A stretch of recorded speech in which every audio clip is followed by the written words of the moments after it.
Olá, eu sou Lívia Leão e esse é um Li no Livro.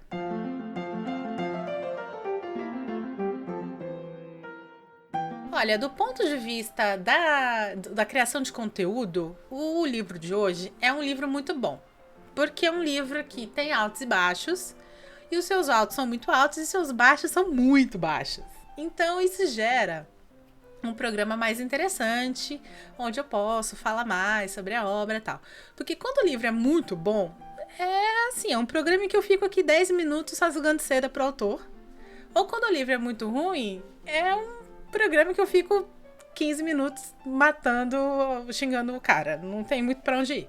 Então, assim, o livro de hoje é um livro brasileiro. É um livro de ficção científica do subgênero cyberpunk, que é um subgênero criado por um cara chamado William Gibson, que eu já falei que eu quero muito trazer um dia ele aqui pro podcast, porque eu adoro esse autor.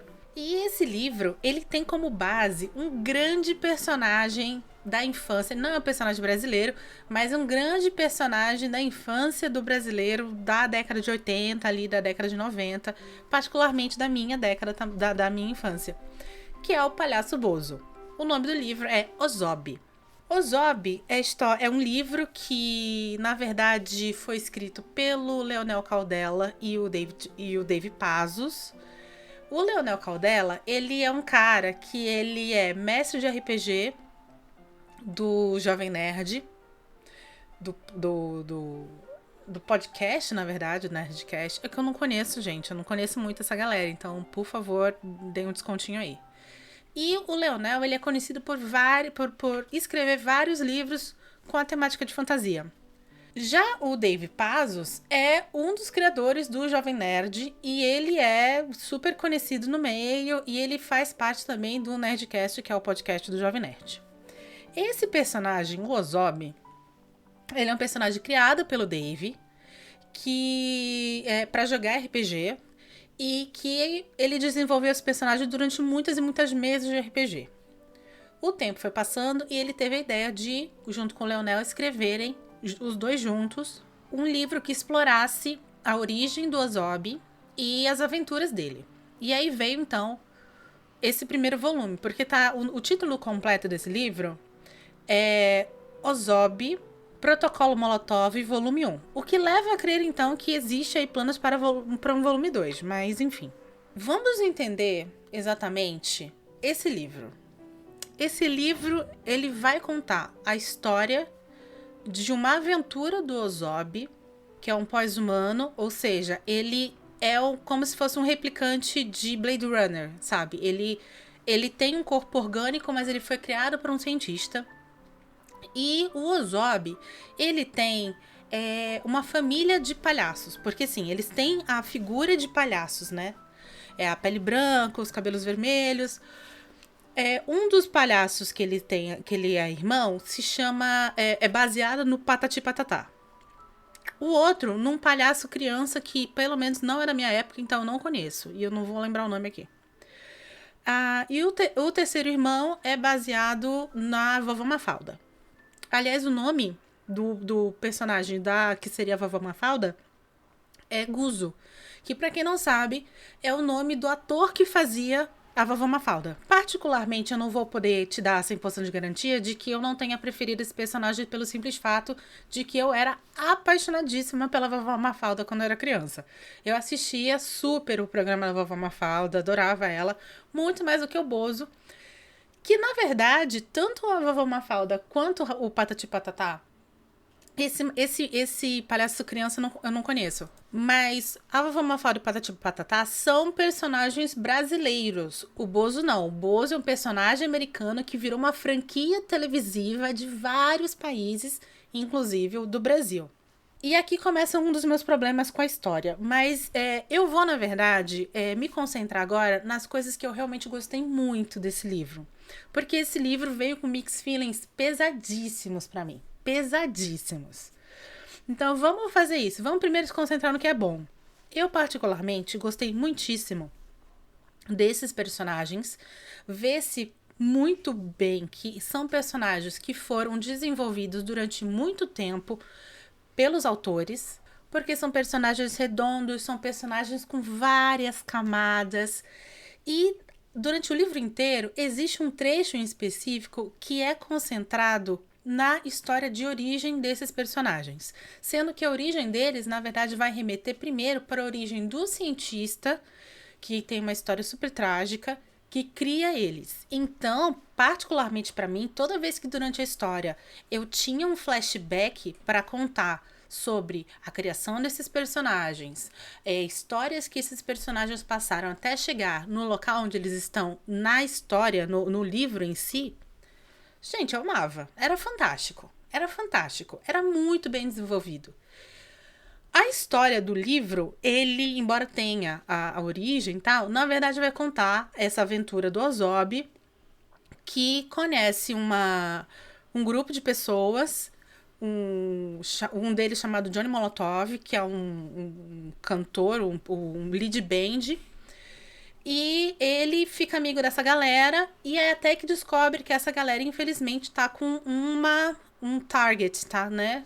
Um alvo nas costas, porque a música do Johnny Molotov, ela é uma música super libertadora, super louca, que abre a mente das pessoas que a escutam. Isso vai acontecer, por sinal, com o Ozob. E as grandes corporações que atualmente, neste mundo cyberpunk, são quem dominam não só o mundo, como o universo inteiro, estão atrás dele porque eles querem matá-lo. E juntamente com ele toda sua equipe. Tem coisas nesse livro que são muito divertidas. Quando você encara esse livro como uma grande sátira. E por que encararíamos esse livro como uma grande sátira? Porque tudo é too much nesse livro. Tudo é muito.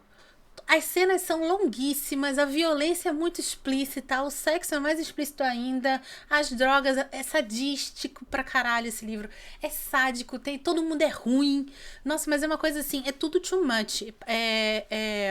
Eu não vou falar que é Tarantino, porque Tarantino é uma canção de Niná perto desse livro, é uma coisa assim absurda. E então, assim, houve um determinado momento que pra história começar a funcionar para mim, eu precisei ver esse livro, os exageros dele, o nonsense, porque chega a ser uma coisa nonsense. O nonsense do sadismo e da violência gráfica nesse livro como uma grande sátira, né? E aí esse livro funcionou para mim em alguns momentos. E, por exemplo, eles têm uma cena lá, uma sequência, na verdade, que se passa num planeta, que o planeta inteiro pertence ao UFC. Então o planeta inteiro é um grande octógono, com pessoas lutando todo o tempo. A mesma coisa, uma polícia que eles têm, né, uma equipe policial que eles têm chamado XBs, de ex-BBBs. Sim, são ex-BBBs que se modificaram organicamente e viraram policiais. Então tem uma ex-BBB, uma XB, no caso, que é uma policial, que tem peitos enormes, que aí de dentro do bico do peito delas ela tira balas. Uma coisa assim, é nesse nível. E aí, você não tem como, pelo menos pra mim, né? Foi fundamental eu olhar isso e ver como, na verdade, um grande senso de humor, um grande sketch de humor, que é uma sátira à organização social atual, à violência policial, à plastificação da fama, coisas desse tipo. Porém, existem pontos dessa história, existem pontos desse livro em específico que não deu para salvar. A começar pela criação de mundo. Como eu expliquei para vocês, o Ozob ele tem uma família ali. A história se passa começa em Nova York e vai para outros planetas, mas a grande maioria das vezes a história está localizada nos Estados Unidos, tá? Não faz então sentido para mim o cientista que cria esses personagens, essa família de palhaços, colocar nomes que são nomes que citam ou fazem referência a personagens brasileiros. Sendo que, ainda por cima, o cientista é alemão.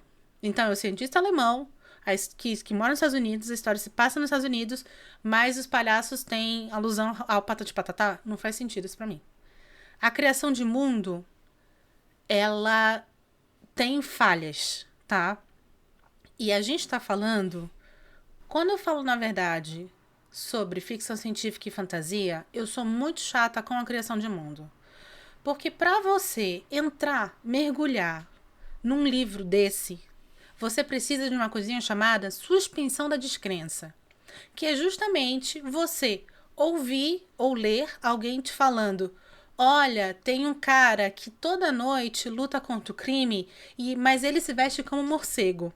E ao invés de você pensar que ridículo, o cara tá vestido de morcego, pensa assim: nossa, cara, que herói. Você precisa comprar o personagem, comprar a história dele. E para isso, o mundo criado tem que fazer muito sentido. E daí, por exemplo, toda essa cultura que a gente tem hoje em dia da criação dos multiversos, né?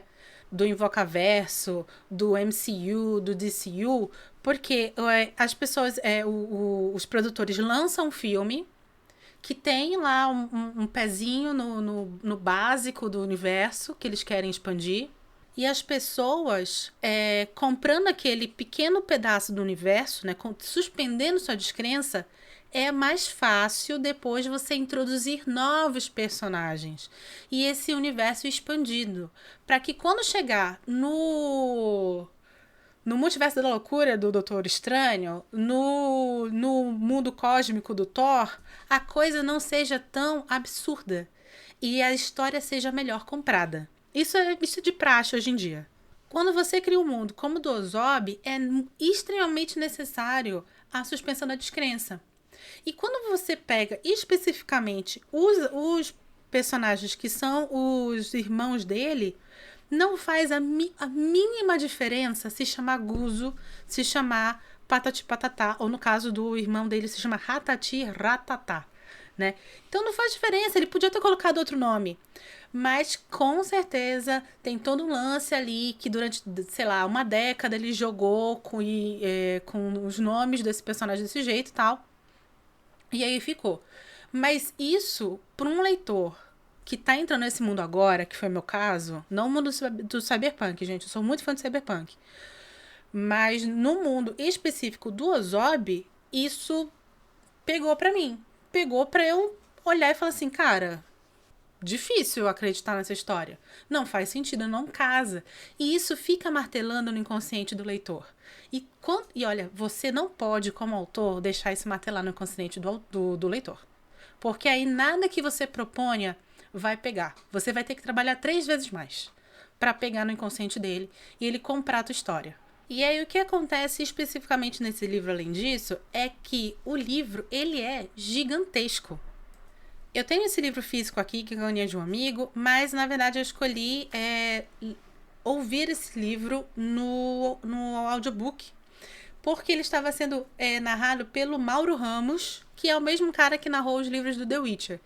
E, abrindo um parêntese aqui muito claro, Mauro Ramos, rei do meu coração. Esse cara narra fantástico, fantástico. Ele é perfeito na narração. As nuances que ele coloca na voz dele para criar os mais diferentes tipos de personagens, cara, é uma coisa assim que te prende. Por mais que a história tenha seus problemas, ela te pega, te prende, né? Mas é um livro gigantesco, tanto que é um livro de 19 horas de duração. E aí eu tenho também um problema, porque nada contra livros grandes, pelo amor de Deus. Nós lemos livros muito grandes por aqui.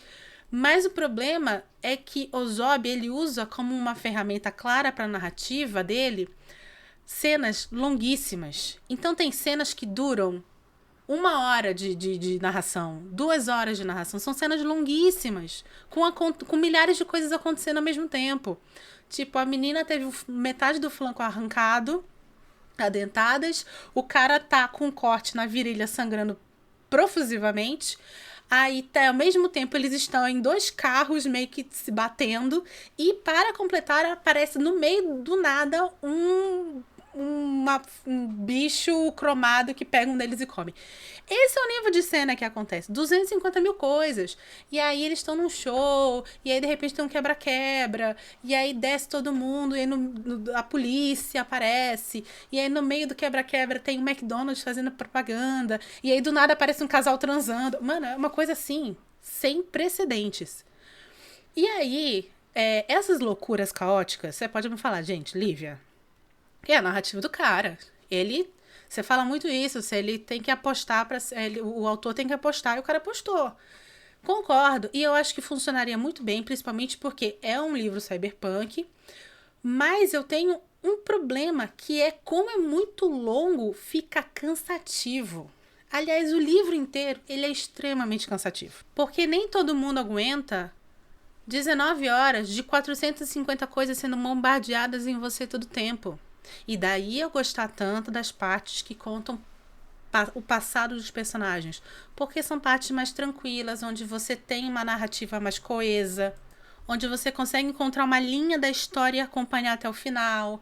E por favor, não acreditem que eu sou o tipo de pessoa muito sensível para esse tipo de acontecimento, porque no passado acontecem coisas muito graves com esses personagens, coisas muito pesadas. O livro inteiro é muito pesado, por sinal. Mas como não tem 450 coisas acontecendo durante 3 horas seguidas, é mais tranquilo você entender e aí sim suspender a descrença.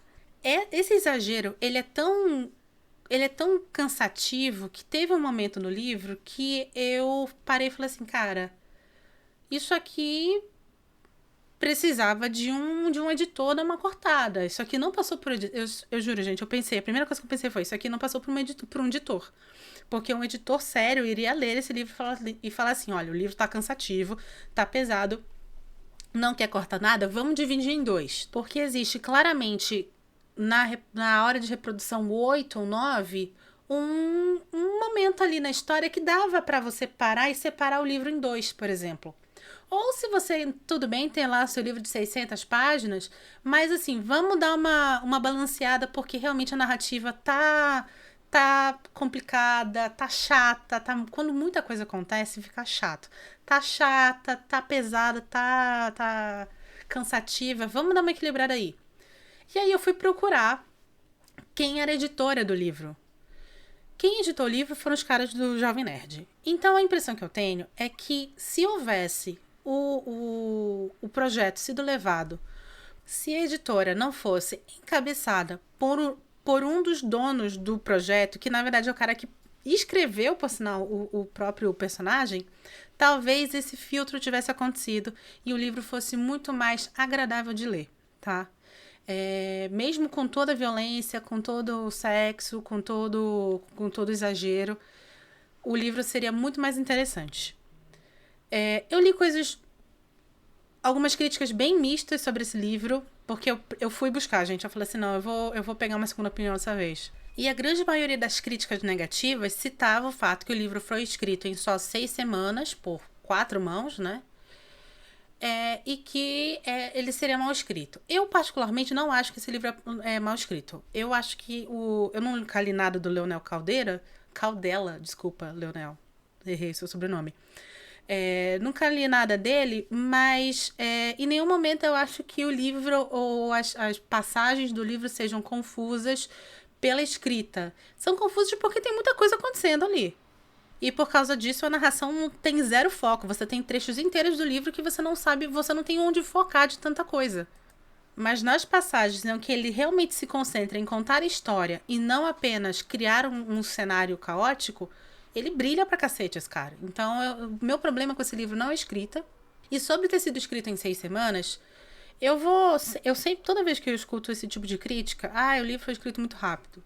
Eu cito um cara que eu particularmente acho que é um dos maiores autores do mundo, não só do Brasil, mas do mundo, que escreveu uma obra-prima modernista chamada Macunaíma.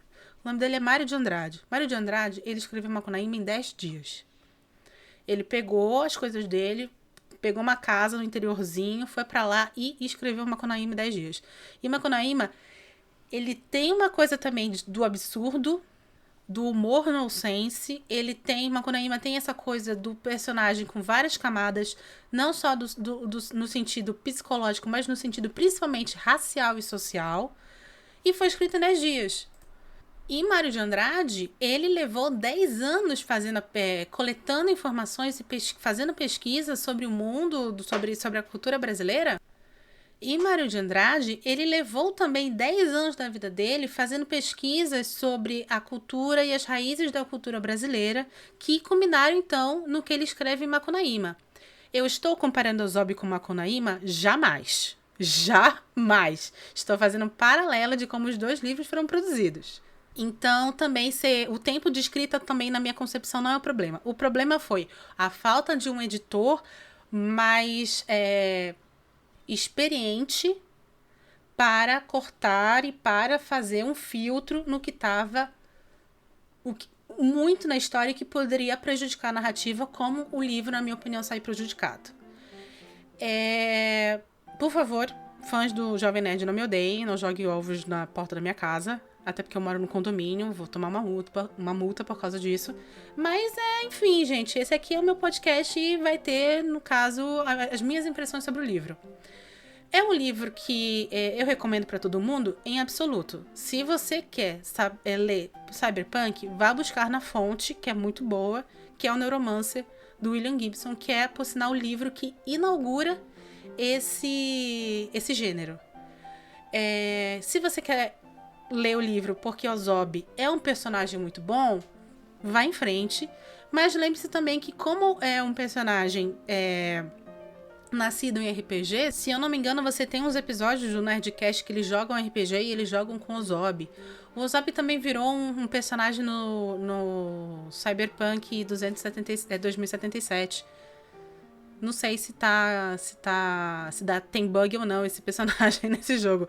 Mas enfim, existem maneiras de você conhecer esse personagem sem precisar ler esse livro. Se você quer um livro muito loucão, que na verdade é um grande onde está o Wally em algumas partes, de tanta coisa acontecendo e tantos personagens na mesma cena, vá em frente, é o livro para você. E é isso, espero não ter ofendido ninguém. Aos autores, se eles um dia terminarem ouvindo esse podcast, saibam que admiro muito pelo projeto, mas realmente não foi livro para mim. Meu nome é Lívia Leão e esse foi um Li no Livro.